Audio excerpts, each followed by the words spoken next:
What's up, Maverick lovers and listeners, and welcome back to Maverick Postgame. We've got another full show for you today as Mesa men's soccer soars into the finals. And women's volleyball plays a tough game against School of Mines. Not to mention an interview with President of CMU, John Marshall, on how he thinks the football season is going so far for Mesa. And a statement victory from your CMU football as they look forward to potential playoffs. And of course, another episode of Coach's Corner talking with head coach Tremaine Jackson. All of that and so much more as we move ahead into this recaps-packed episode of Maverick Postgame. So with that being said, I'm your host, Justin Platt. And I'm Estrella. Let's get into all the game-breaking stats, off-the-wall wins, heartbreaking losses, and in-depth analysis of our CMU Athletics. Roll it!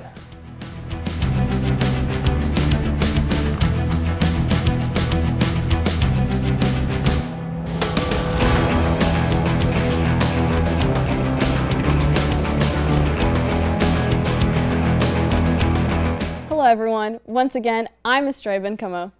And I'm Justin Platt. Let's hop right in and take a look at all the Mavtastic action that took place this week here at CMU. Men's soccer is heading back to the finals after their massive 3-0 victory over Regis University. CMU threatened early as Fernando Morales put up 2 shots on goal just 17 seconds between each other. Regis' goalie Erickson came away with the saves to keep the game scoreless. Colton Schaefer finessed the team's first goal of the afternoon in the 11th minute, chipping a ball into the top right-hand corner. Daisuke Takanaka earned the assist, setting up Schaefer with an open space in the box. 4 minutes later, the Mavericks pushed their lead to 2 as Morales finally broke through with a header into the upper half. Ramses Adelahupa moved it up the field, passing it out on the side to David Peters, who crossed it into assist on the score. Later in the 19th minute, the Rangers would get their first opportunity to score of the night, rushing into the box, but would be stopped by Durant and cleared out. Up by a pair going into the second half, the Rangers turned it up a notch, looking to cut into the deficit. They kept the Mavs to 8 shots, but struggled to convert on offense. In the 84th minute, a Ranger foul just outside the top of the box turned into the Mavericks' third and final goal of the day, as Ethan Anderson sent it over the wall defenders and placed it perfectly into the upper left corner for his 4th goal of the season. As a team, the Mavericks outshot the Rangers by a 22-13 margin and put up 5 more shots on goal to lead to 9-4. Connor Durant collected 4 saves on the afternoon. Cooper Erickson had 6 in the opposite goal. Mesa is playing in their 2nd straight finals appearance and will be taking on CSU Pueblo after the upset Colorado School of Mines last Saturday. The game will take place at home on November 13th at 5 p.m. on Unity Field. CMU women's volleyball had their 10-game winning streak broken in their latest matchup with Colorado School of Mines. The Mavericks were swept, losing 25-17 in the first set, 25-14 in the second set, and 25-16 in the third set. On Saturday, the Ore Diggers hit 41% clip as a team, as 3 different players recorded double-figure kill effort while hitting above 500. The Mavericks were held to a 12% attack percentage. The best performance was from redshirt junior middle blocker Ty Wedhorn, who had 10 kills on 53% hitting clip. Outside hitters Sierra Hunt and Sydney Leffler combined for 11 additional kills for CMU. Defensively, Libby Brodigger tallied 9 digs, while Kirsten Lehman and Sabrina Wedlist recorded 8 apiece. The Mavericks, who entered the night in a 3-way tie with the Ore Diggers and Regis for 2nd place in the RMAC standing, fell to 18-5 and to 13-3 in the RMAC, and into 4th place after Regis swept New Mexico Highlands. The Mavs will host Regis in the regular season final on Friday, November 12th, after welcoming in Westminster to Bronson Arena on Tuesday. A win on Tuesday would allow the Mavericks to clinch a top 4 finish and the right to host a RMAC tournament quarterfinal. 2 victories would give the Mavericks at least the number 3 seed in the tournament, which begins on Tuesday, November 16th. Before Mesa played Black Hills State, we had a chance to catch up with President of CMU John Marshall and get his thoughts on how the football season has gone so far and his prediction for the game as well.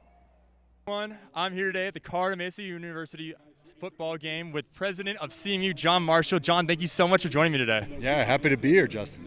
Well, I'm certainly happy to interview you, man. Just asking you, how do you feel about CMU football so far this season? I think Coach Jack has done a really nice job of adding a level of excitement. He's recruited a bunch of great young men from all over the country, and today is really special on Senior Day because, of course, they get to celebrate their careers and what their dreams and aspirations are and let their families come alongside them. So it's a special day. I'm glad to be part of it. Yeah, and we've seen a lot of those new additions here on Senior Day, talking about the new wide receivers, McConnell and Lilly. Also, new quarterback, Karst Hunter. How do you feel about him so far this season? Yeah, he's a talent. He's added, I think, with those. There's a lot of guys that can throw the football around the field, but he adds a different dimension with his legs and some toughness that I think has really made our team better this year. Yeah, well, you've alluded to how exciting this team has been so far this season. They've really gotten fans re-engaged here. What do you want to say to the fans here at CMU? I think, at the end of the day, the university is so much more fun and alive when everybody is connected and supporting our guys. So grateful to have the fans out here supporting all of our student athletes. Awesome. And then finally, we're playing Black Hills State game. You got any predictions for the game? Big win. Good to see you. Big win. Thank you so much for joining me. President John Marshall. Just like President Marshall predicted, Mesa Football had a massive win on Saturday. For the first time since 2017, the Colorado Mesa football team finished the season with an undefeated home record after a 52-9 win over Black Hills State. The Mavericks started off hot, jumping out to a 21-0 lead after the first quarter. Karst Hunter threw a pair of touchdown passes, one on an 11-yard touchdown pass to Elijah Lilly, and another on a 9-yard hookup to KJ Sapp. After that, it was all the Derek Holmes show. Holmes scored his first touchdown of 4 in the 21-point first quarter.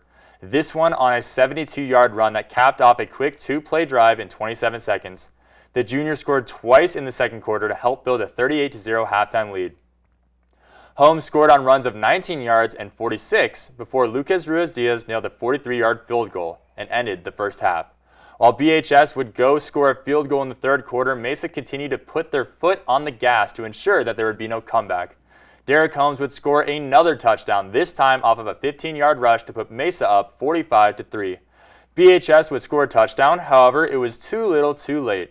Mesa would put the finishing touches on the game with a 40-yard touchdown pass from backup quarterback Gavin Herberger to running back Maureen Walker.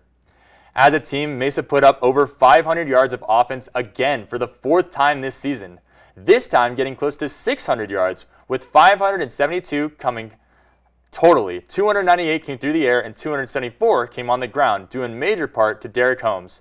Karst Hunter finished the day 14 of 19 for 246 yards and the 2 first quarter touchdowns. Backup quarterback also went 2 for 2 with 52 yards and that touchdown pass to Maureen Walker in the fourth quarter.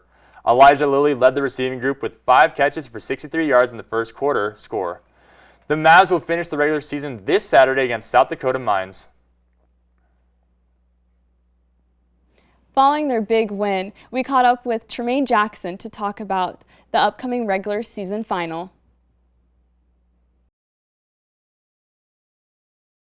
Once again, I'm joined by Tremaine Jackson, the head football coach here at CMU. And Coach, I'm so happy to have you today. Thank you so much for joining me. Glad to be here as always. Let's talk about your big win, man. 52-9 over Black Hills State. What was the key factor in this win for you? I thought we just started really fast. We scored on the third play of the game, and we played really well defensively. And so I thought starting fast helped us kind of secure that one. Well, let's talk about one of those offensive stars, Derek Holmes, converted wide receiver to running back, 190 yards and 4 touchdowns. What does it mean to you to have that type of player on your team? Man, it's like a creative player on Madden. He's definitely one you want. He's a smaller guy, but he plays extremely big, and he's really explosive, and so it's fun to watch him play. You talked about last week, keeping the grit, coming off that loss to Western, coming back and making a statement win here this week. What do you guys have to do this weekend to beat your next opponent in South Dakota Mines? Yeah, we got to do the same thing. People might not know, but South Dakota Mines beat us a year ago in our abbreviated season, so we're very familiar with them. They're well coached, they play hard, and so we've got to match their intensity and come out and play our game. And then what's the message you're telling your team this week? Yeah, keep the course. Keep the course, stay the course. Let's be us. Stay a dog and always be a dog. And then this is a big one because you still have a chance to make playoffs potentially. What do you want to tell the fans if you guys can make the playoffs? Yeah, just want to tell them to keep supporting us like they have been. If we can make it, great. If we can, it's still been a really good season. But we got to win this weekend for any of that to even be possible. Absolutely. And then what's one player that you expect to make a big impact this week? Oh, man, our quarterback. It's a homecoming for him. He's from South Dakota, and we're taking him back home, so hopefully he does. Well, best of luck to you this week. Be sure to go catch Colorado Mesa University versus South Dakota Mines this week at 12 o'clock in South Dakota. Yeah. Now that we have recapped some of the game, it is time to announce our Maverick of the Week. Our Maverick of the Week has to go to wide receiver converted running back Derek Holmes after his massive performance last Saturday. Holmes finished the game with 190 yards on 14 attempts, averaging 13.6 yards per rush with the 4 touchdowns. It was the most rushing yards and touchdowns by the Mavericks since 2017, when David Tan rushed for 206 yards and 5 touchdowns against Dixie State at Stoker Stadium on October 14, 2017. If Mesa makes the playoffs, Holmes will be a vital piece for the offense because of his versatility he provides and his mismatches he creates. Congratulations, Derek, for your outstanding performance. You are our Maverick of the Week. All right, after recapping the game this week, it is time for our closing thoughts. Well, my closing thoughts are on how anxious I am for the men's soccer championship game. After losing in the finals last year, it's certainly going to be a very intense game, as I'm sure that players will be wanting some revenge and some justification. It all comes down to how they manage those emotions and stay humble to play their best ball. You are right, Justin. I am equally as anxious for the Mesa football. Obviously, we will have to win this week against South Dakota Mines, but there is also potential that we will need another few teams to lose in order for us to make it to playoffs. It certainly is one of the most exciting finishes to a regular season that we have seen in a while, and I'm excited to provide all the coverage possible here on Maverick Postgame. Well, you could not be any more right about that. Now that we have wrapped up all the action from this week and given our closing thoughts, it's time to close the show. Thank you everyone so much for joining us this week on Maverick Postgame. I'm your host, Justin Platt. And I'm Estrella Bencomo. We'll catch you next week on an all-new recaps-packed episode of Maverick Postgame. Stay safe, Mavs. Study hard. Go to a game or two. And of course, have yourselves a Mesa amazing day.